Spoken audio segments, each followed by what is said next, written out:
everyone, and welcome to the last concurrent sessions for the day. First up, we have Gerald Burke from Monash University, who will be speaking to us today about changes in funding arrangements in VET. So thank you, Gerald. Thank you, Georgina. Thank you. George is going to introduce herself. Yes, I will have to. Well, basically there's two main sections. The first is just to give an overview of what's been happening with students and funding, and then to say a little bit quickly about equity, efficiency and quality. So just to get the details on students and funding, total students, and this is just looking at the publicly funded system of students and also the full-year training equivalents, which I think probably everybody here knows what they are, but if you're going outside the vet sector, it takes a bit of, takes a bit of explaining. But firstly, in three main parts: funding for vet provision, and so the total revenues, the Commonwealth and state shares a little bit, and then the amount of the public funding that's going out to private RTOs. Then separately, the funding for vet fees that's come with vet feehelp. And then finally, funding for vet support, the grants to employers of trainees, or I really meant to say apprentices and trainees there, because it's virtually all apprentices now. Assistance through youth allowance and AusStudy and AbStudy, and the new trade support loans. And there are sort of 3 or 4 different sorts of finance that's provided. Well, the standard one is the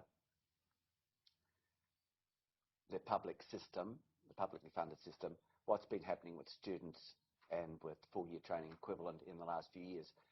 And just taking those numbers through to 2014, 2015 came out yesterday, but no revisions were carried out. The surge upwards for a couple of years in student numbers and back down again. So we're not much different to where we started out from in 2010, 2014. However, full-year training equivalent are a lot higher. They went up a lot more than the student numbers went up, and they didn't come down nearly as much. And that is something that needs some explanation. So I tried to sort of break it up. Something's got a bit missed out there.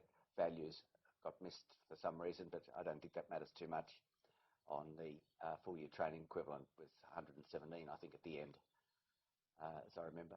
Anyway, why did they go up so much? Well, one thing was the proportion of students who are in non-AQF programs has fallen, and AQF programs tend to have more hours in them than non-AQF.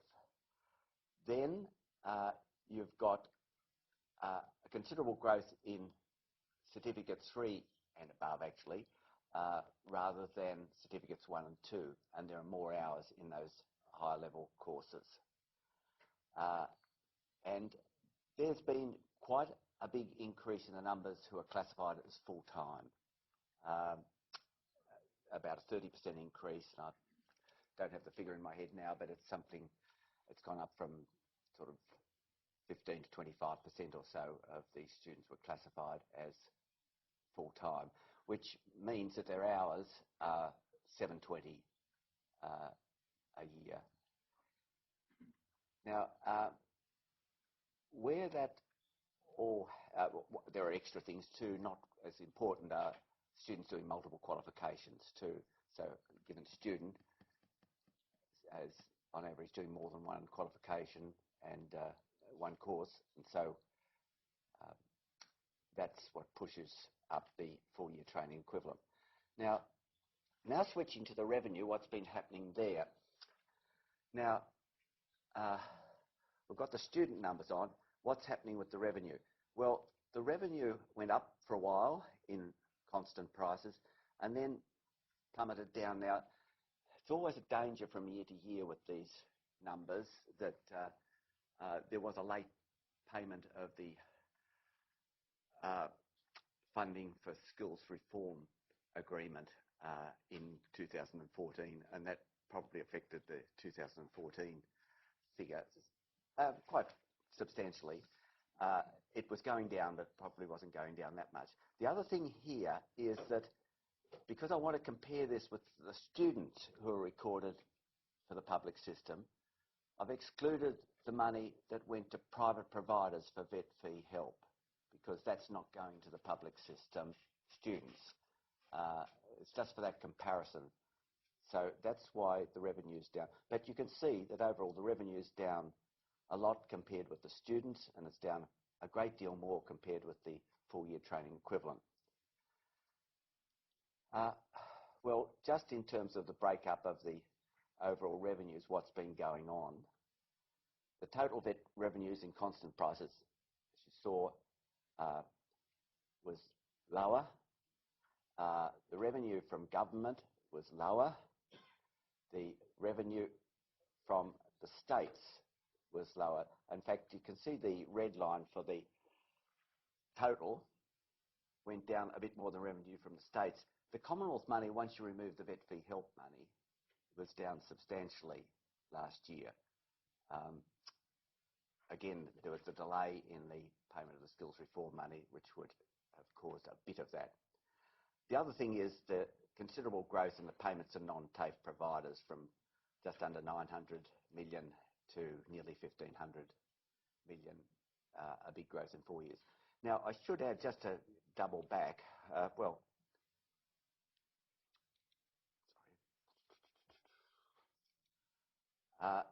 if we're talking about these bumps in the student numbers and then the decline, most of it's Victoria. Very much dominates these changes, and it's true also of the revenues. The Victorian rise and fall. The great surge in expenditure 2010 to 2012 for Victoria, and then they move in to change things and cut it all back. Oops.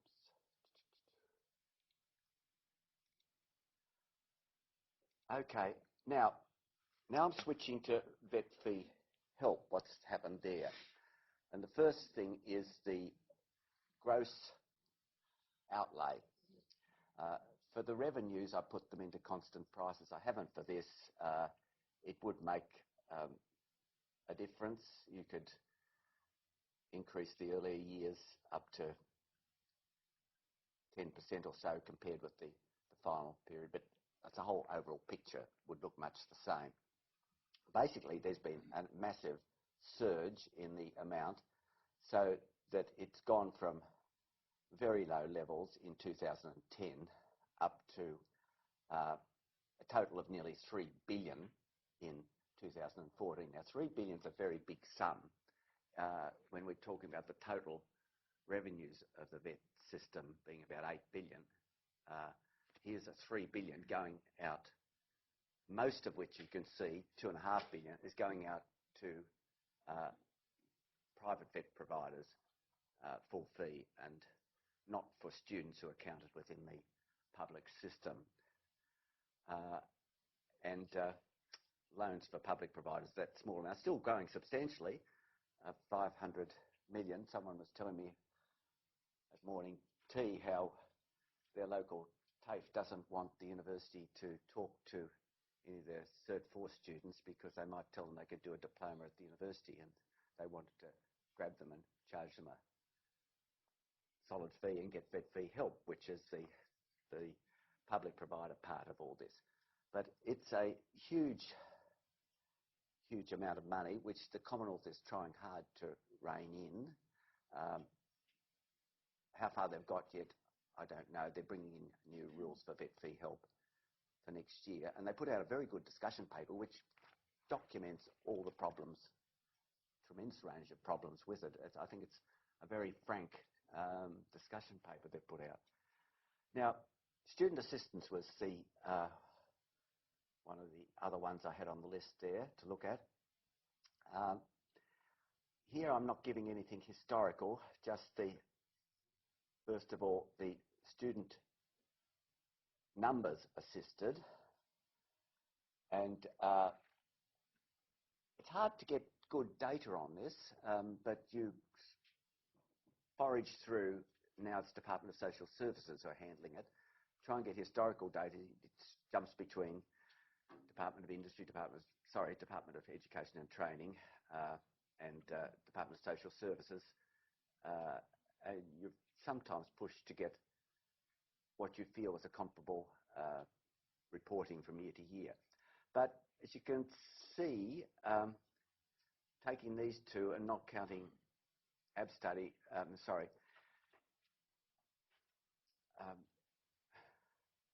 the Commonwealth for higher education, over 200,000.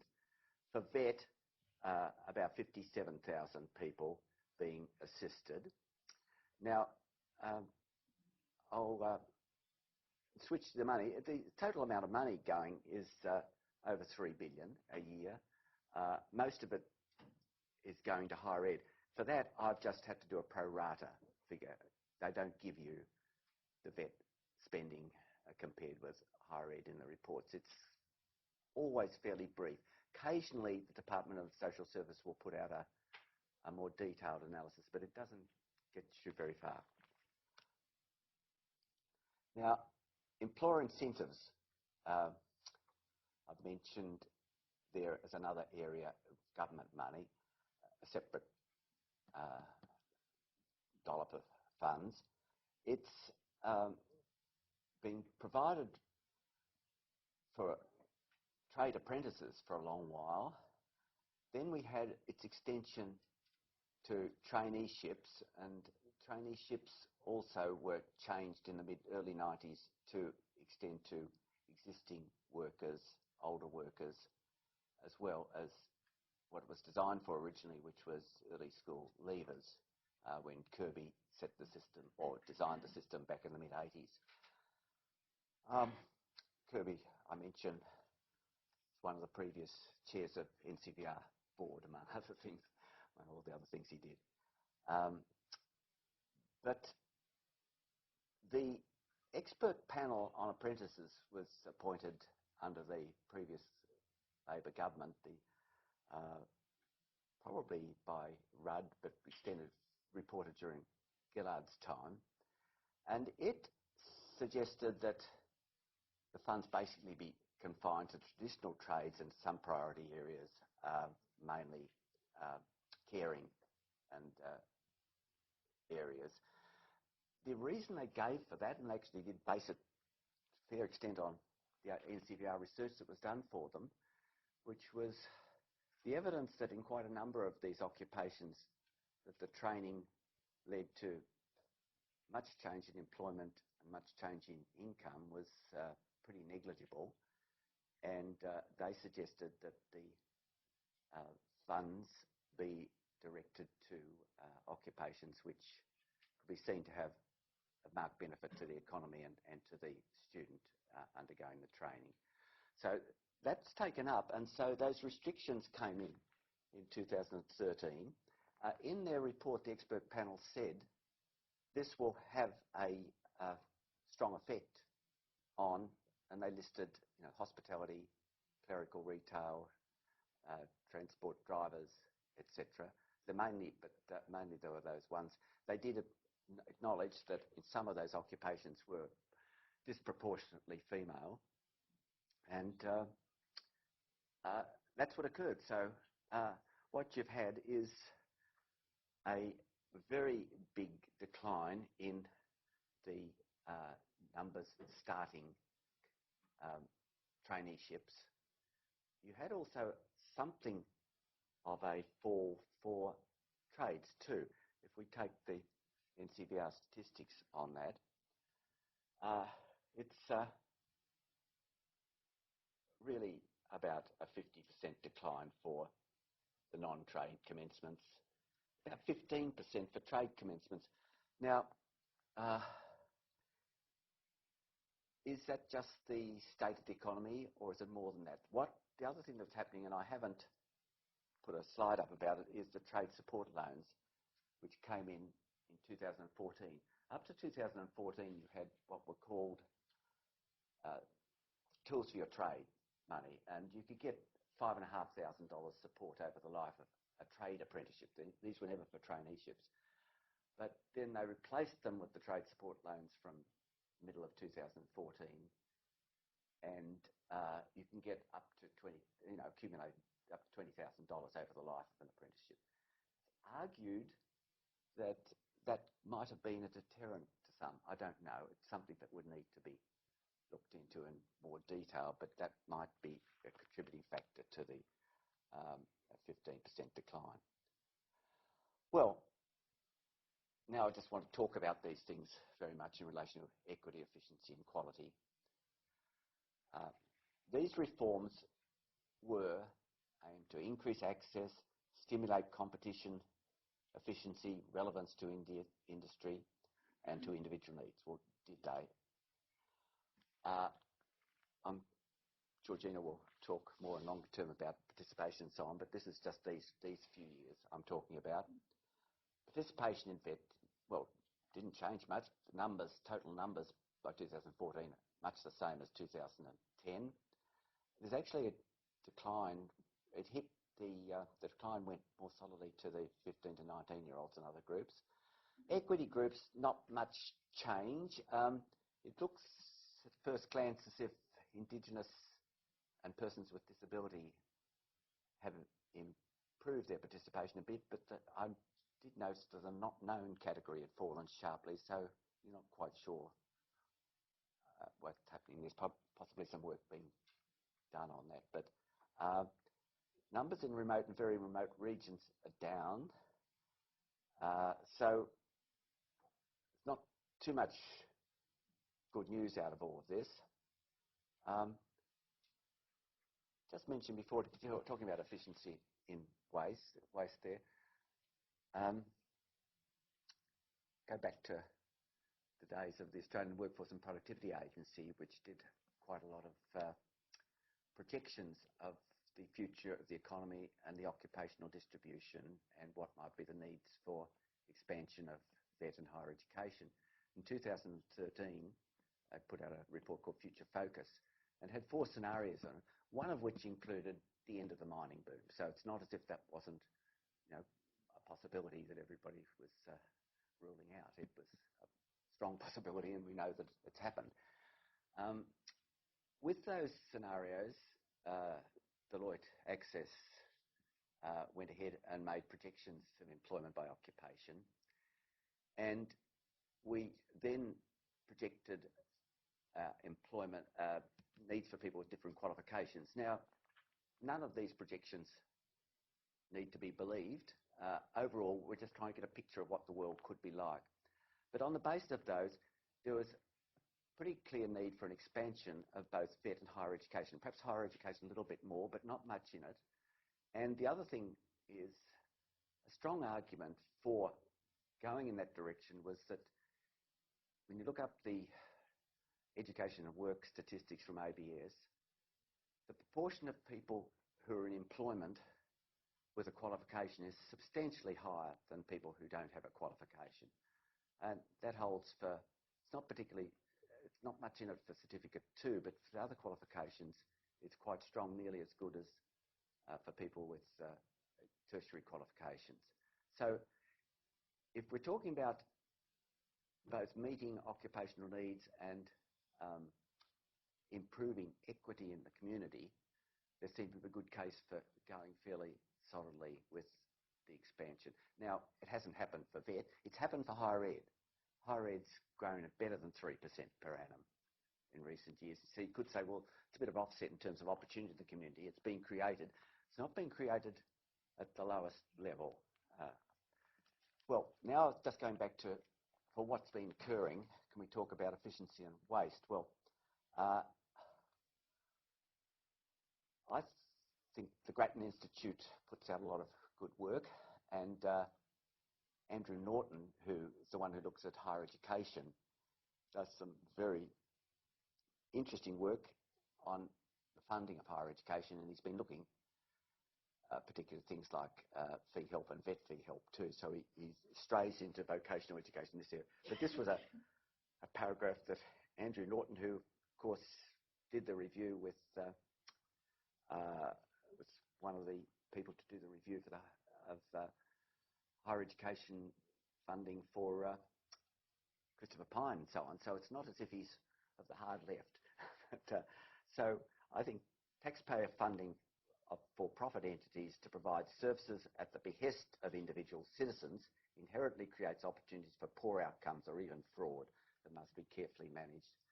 And I think if people had sat for a bit longer, as some people and groups did, and looked at it before, say, Victoria went into the first off the mark with their scheme, was when you're saying, here's something that's very good for you to get at least up to Certificate 3, and we'll fund it. And the funding was such, at least to start with, that a lot of the private providers were providing the courses for nothing. And as with vet feehelp, there might appear to be nothing too. You get the fraudulent and others coming in and enrolling people and getting into courses and getting them into multiple courses and getting them into longer courses and so on. So I think what you've got there is some explanation of the full-year training equivalent expansion and the early expansion of numbers in Victoria. So I think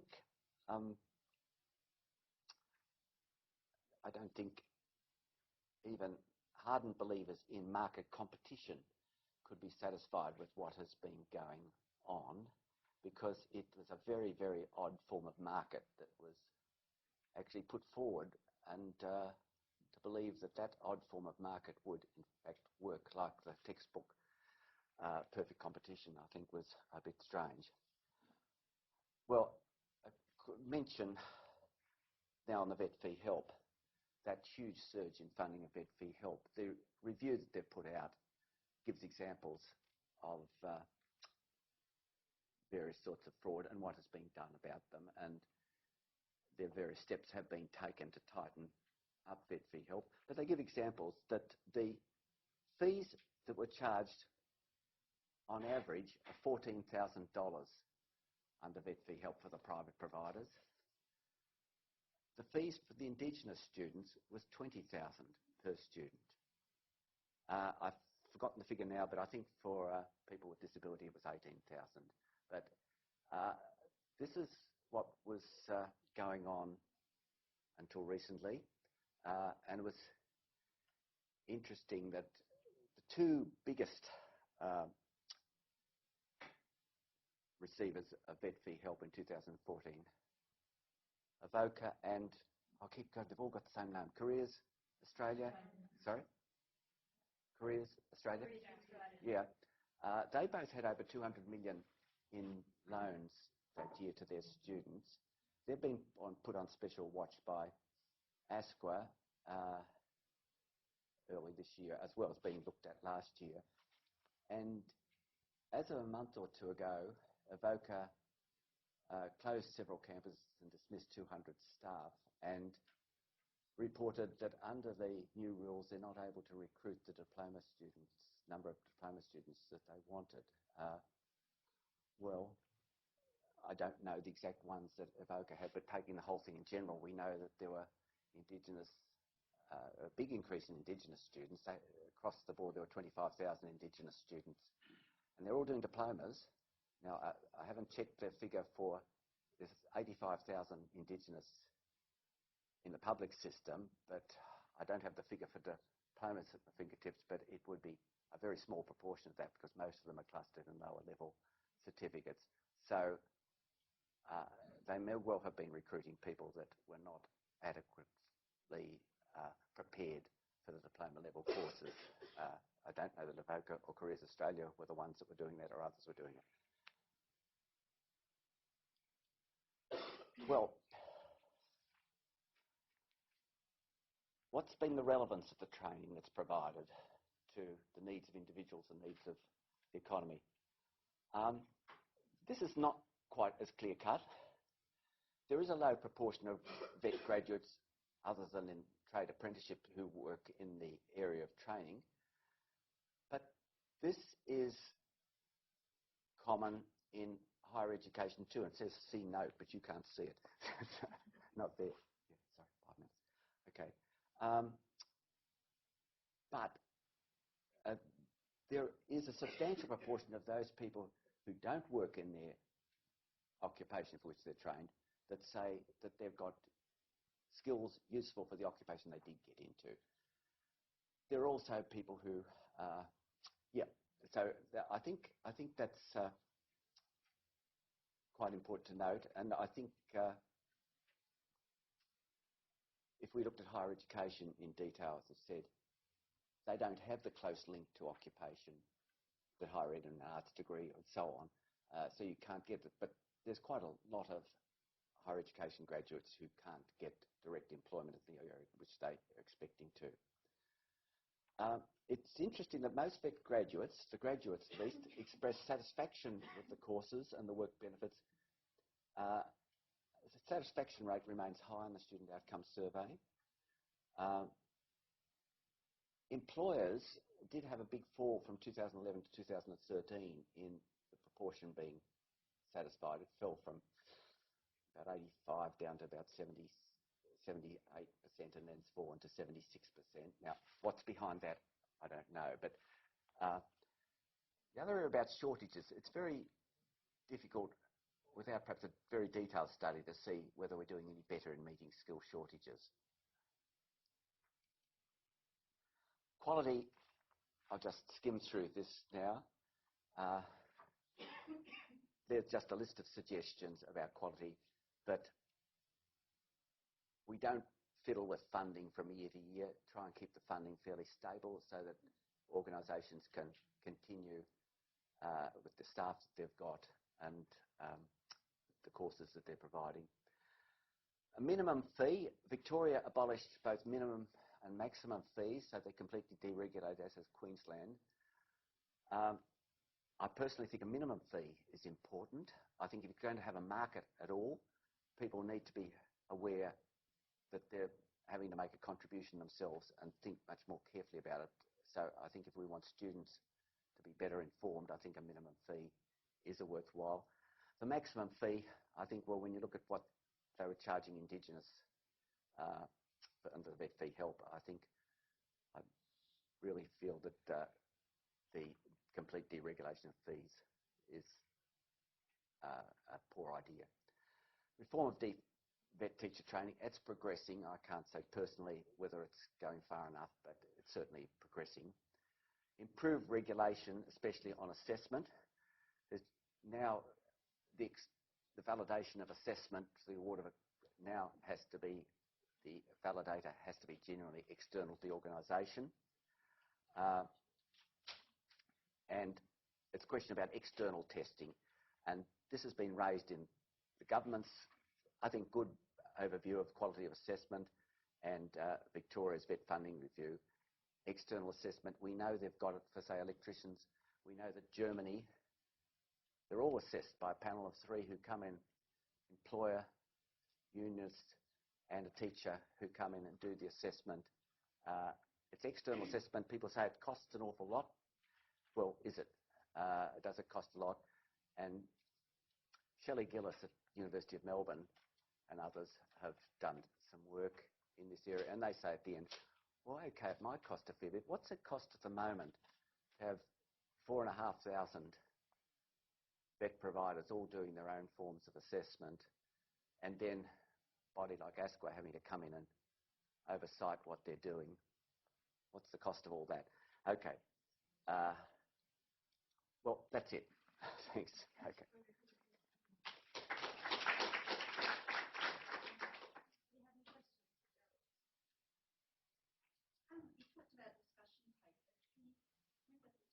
Oh, yes.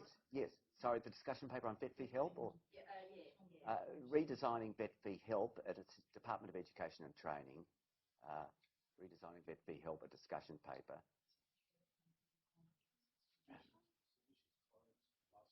Yes, at the end of the. Yeah, it's been out since about January or so, January or February, yeah.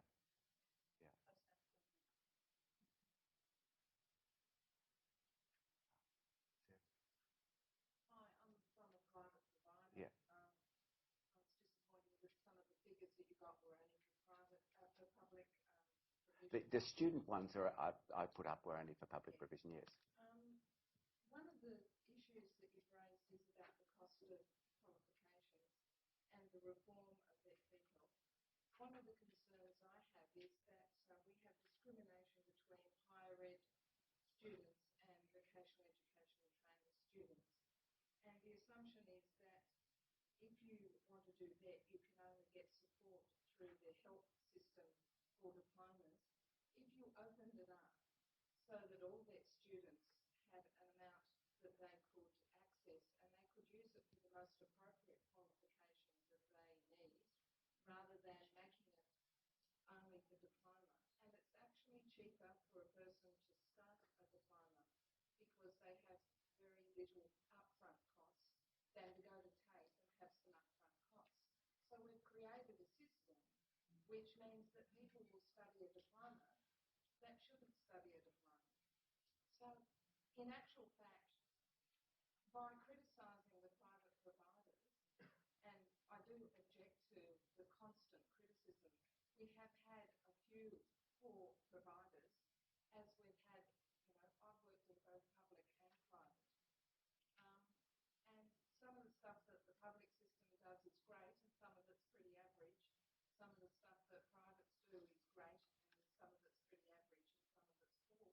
I mean, I think there seems to be some feeling that because we've had quite a few rotten apples, that everybody is rotten in private providers, and I think the presentation you gave reinforces that. I think it's actually the funding system which is rotten, and the fact that we are discriminating against their students. We're not giving them free and equal access to the courses that they need, and that education is of value, no matter at what level, and it may not necessarily mean industry skills. It may be about personal education, and it may be about people gaining skills to go on later in life to do other things. We fund people studying liberal arts qualifications, archaeology, performance, all in degrees, and some of them won't get jobs. But, a vet student doing a diploma must get a job in the area that they studied, whereas the students that I've taught in community services, many of them won't get jobs in the community services industry because the government's cut funding. But they will get jobs elsewhere, and they will use the skills that they've learned. So there's a couple of points I wanted to raise about the comments that were put up. Well, I've just been writing something else, and at the end of it, at the end of the section on quality, what I put in was, I think we should take note of what the Bradley Committee said in 2008, that we should move towards a common funding model and a common regulatory model for both higher education and VET. And I think that would address some of the things that you're raised there. What we've done is rather piecemeal in a number of areas and gone into huge change very rapidly, I think, without really trying to think through or test the likely consequences in advance. And then we've chopped back very solidly in what we've done. So it's a stop-start and also still not a very well-regulated system. I think until we get better assessment across the board, better oversight of assessment leading toward qualification, we've got to tread warily, because if people, Robin Shreve, who used to be the CEO of Workforce and Productivity Agency, Robin used to say that Australia is the only country in the world where a provider can be registered, start enrolling students, start assessing them and awarding qualifications without reference to another body once they're set up and approved to be a provider. He says virtually every other country, in England, the example is, you've got an awarding body. And that idea has been raised in the government's paper on assessment, that there should be some people set up to be training-only providers and the assessment done by someone else. There's a range of models, including the external assessment I was referring to, such as the Germans have. I think if we can get the assessment right, then a lot of these problems would fall away. What struck me as strange over the years, kept talking about a new form of regulation, a new detailed sort of thing about the facilities or about the staff and so on. Personally, I wouldn't be particularly worried about the facilities or the staff if their students could be demonstrated to reach the standard in an externally supervised test. So, yeah, we have standards for registration yes, for students, yes, as you know. yes. And I believe that that's where a lot of our issues really raise big red flags. You know, I did a training and assessment for a number of RTOs, and I often have to say this person is not suitable to even be trained as a trainer. You know, but of course RTOs want the money in, so therefore, you know, and then they'll do a literacy test, and people who can't even spell the word literacy and want to do the TAE, you know, and this sort of stuff is still going on. It really comes back to our registration of our students and possibly our RTOs not being robust enough in engaging that and assessing that properly from a LLM point of view. That's where I see major problems in the vet feehelp area as well, where I'm asked to have to assess a number of competencies of people, the teachers are there, whatever, and they just do not have the literacy to really even be doing that qualification in the first place. So, wherever that can go in your No, thank you.